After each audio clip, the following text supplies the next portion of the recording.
प्रिय छात्रों, जैसा कि आप सभी लोगों ने पढ़ा होगा, कक्षा 10 के छात्रों का अध्ययन चल रहा है। विषय हिंदी है।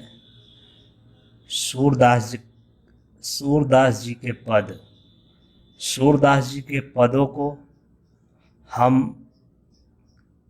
मोबाइल के माध्यम से इनके पदों को दिखा रहे हैं और दिखाते हुए सूरदास जी के एक एक पदों का अध्ययन करेंगे। पहला इनका पद था, आप सभी लोगों ने पढ़ा होगा। ऊपर जैसे लिखा गया है, जैसे वीडियो में आपके दिखेगा नहीं, ऊपर जैसे कि आप पढ़ पा रहे हैं कि चरण कमल बंधो हरिराई, जाकी कृपा पाँव गिर लंगे, अंधे को सब कुछ दर्शाई, बहिरे सुने गूंग पुनि बोले, रंग चले सिर छत्र धराई, सूरदास स्वामी करुणामय, बार बार बंधोती पाई। इस पद्यांश का अर्थ पुनः आज हम सुनेंगे और सुन करके आगे की ओर बढ़ेंगे। यहाँ भक्ति काल के सगुण काव्यधारा के कवि, वात्सल्य रस के सम्राट सूरदास जी का पद है। इस पद में उन्होंने लिखा है, चरण कमल बंधो हरिराई। चरण कमल बंधो हरिराई अर्थात सूरदास जी कहते हैं कि कमल रूपी ईश्वर के कमल रूपी चरणों की मैं वंदना करता हूँ। क्यों वंदना करते हैं? कहते हैं कि जाकी कृपा पंग गिर लंघे, जिसकी कृपा से लंगड़ा भी पर्वत को पार कर जाता है, अंधे को सब कुछ दर्शाई और अंधे व्यक्ति को सब कुछ दिखाई देने लगता है, बहिरे सुने बहरा सुनने लगता है, गूंग पुनि बोले गूंगा व्यक्ति बार बार बोलने लगता है, रंग चले सिर छत्र धराई।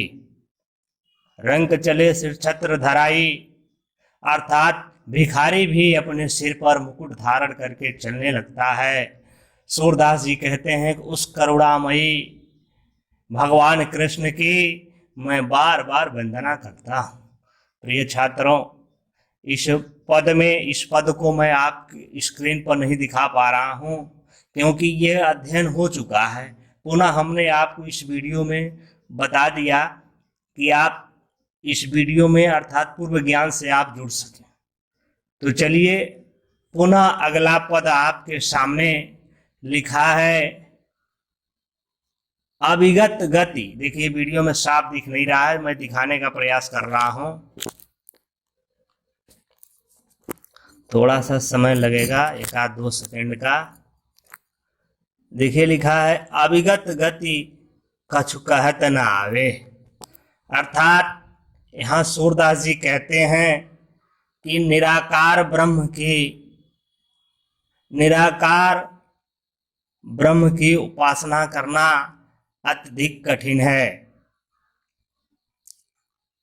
कहते हैं कि उस स्थिति के विषय में कुछ भी कहा नहीं जा सकता। अर्थात कछु कहत ना आवे, अर्थात जो निर्गुण ब्रह्म है उसका वर्णन करना अत्यधिक कठिन है। कैसे है? ज्यों गूंगे मीठे फल को रस अंतरंग ही भावे। यहाँ सूरदास जी कहते हैं कि जिस प्रकार गूंगे के लिए मीठे फल का स्वाद को वह ग्रहण करके उसके स्वाद का वह अपने हृदय में ही अनुभव करता है कि उस मीठे फल का आनंद कैसा है, उसी प्रकार निर्गुण भक्ति के आनंद का केवल अनुभव किया जा सकता है। वही लिखा है, परम स्वाद सब ही सुनिरंतर, अमित तोष उपजावे। कहते हैं उस वाणी द्वारा प्रकट नहीं किया जा सकता, उसे निर्गुण की प्राप्ति से निरंतर अत्यधिक आनंद प्राप्त होता है। अमित तोष उपजावे अर्थात उसे जो है निरंतर आनंद प्राप्त होता है। या ऐसे भी कहेंगे, उस उपासक को असीम संतोष भी प्राप्त होता है। फिर कहते हैं मन वाणी को अगम अगोचर। यहाँ कहते हैं कि मन वाणी को अगम अगोचर, वह अपने वाणी से, निर्गुण ब्रह्म से वह बिल्कुल अलग है। सामर्थ्य की बात नहीं है, वह हमारे सामर्थ्य से बाहर की बात है। सो जाने सो पावे। यहाँ सूरदास जी कहते हैं सो जाने सो पावे, जो उसके विषय में जानकारी रखता है वही उसे प्राप्त कर सकता है। पुनः अगली पंक्तियों में लिखे हैं रूप रेख गुण जाति जुगत बिनु निरालंबन की धावे। कहते हैं उस निर्गुण ब्रह्म का रूप है, न कोई आकृति है। कहते हैं उस निर्गुण ब्रह्म का रूप रेख गुण जाति जुगत बिनु निरालंबन की धावे। कहते हैं कि उस निर्गुण ब्रह्म का कोई रूप नहीं है, न कोई आकृति है, और न कोई उसकी निश्चित विशेषता है, न जाति है, और न वह किसी युक्त से प्राप्त किया जा सकता है। न वह किसी युक्त से, किसी विचारधारा से वह प्राप्त किया जा सकता है। ऐसी स्थिति में भक्त का मन किसी आधार के कहाँ भटकता रहेगा। कहते हैं निरालंबन की धावे, अर्थात भक्त का मन जो है हमेशा भटकता रहता है। फिर कहते हैं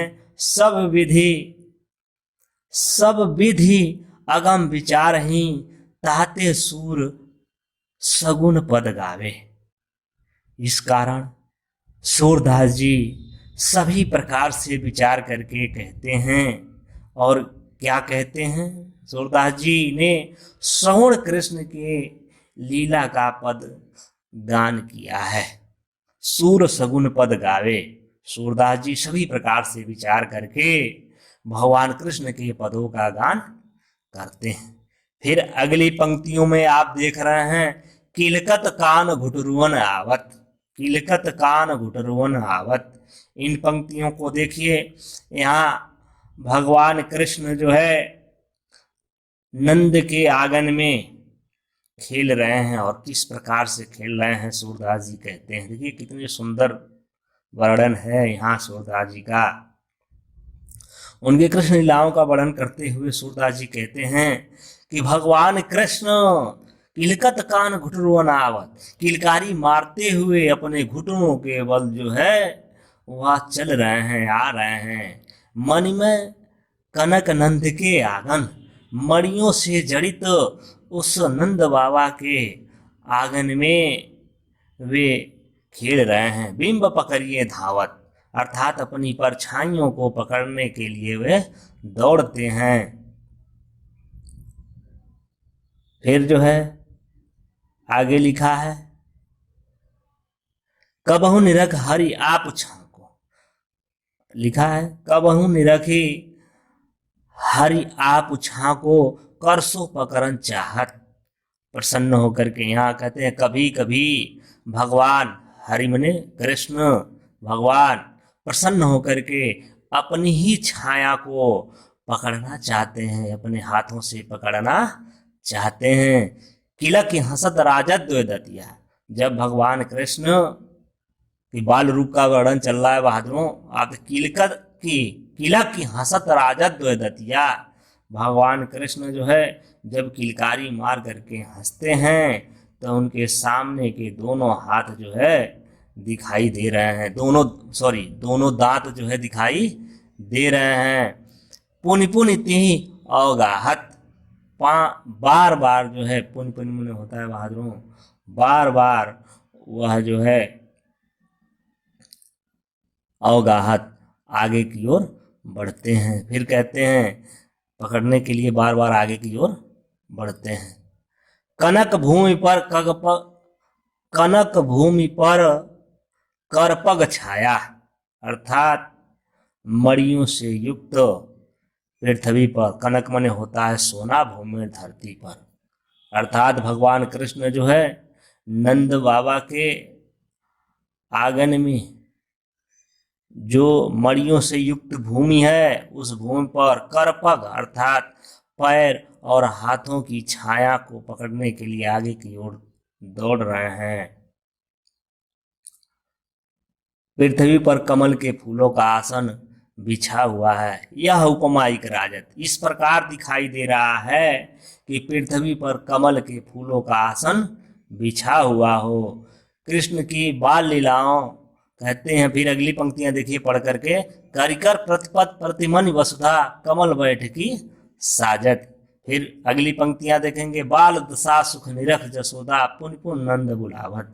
इस पंक्तियों का अर्थ देखिए बहादुरों। पुनः ऊपर की ओर बढ़ते हैं। लिखा है करिकर प्रतिपद प्रतिमन वसुधा अर्थात प्रत्येक मणि पर उनके कमल जैसे हाथ पैरों का प्रतिबिंब पड़ने से ऐसा लगता है कि पृथ्वी पर कमल के फूलों का आसन बिछा हुआ है। फिर आगे देखिए। बाल दशा सुख निरख जसोदा। यहाँ भगवान कृष्ण की लीलाओं को देख करके बाल दशा सुख निरख जसोदा, माँ जसोदा जो है अपने पुत्र कृष्ण को देख करके पुन पुन नंद बुलावत। इस दृश्य को देख करके माता जसोदा नंद को बार बार वहाँ बुलाती हैं। इसके बाद अचरा तरले ढाक सूर के प्रभु को दूध पियावत। इसके बाद माता जसोदा सूरदास के प्रभु कृष्ण को अपने आंचल से ढककर दूध पिलाने लगती हैं। फिर बहादुरों अगली पंक्तियां देखिए। मैं अपनी सब गाय चराए हूँ।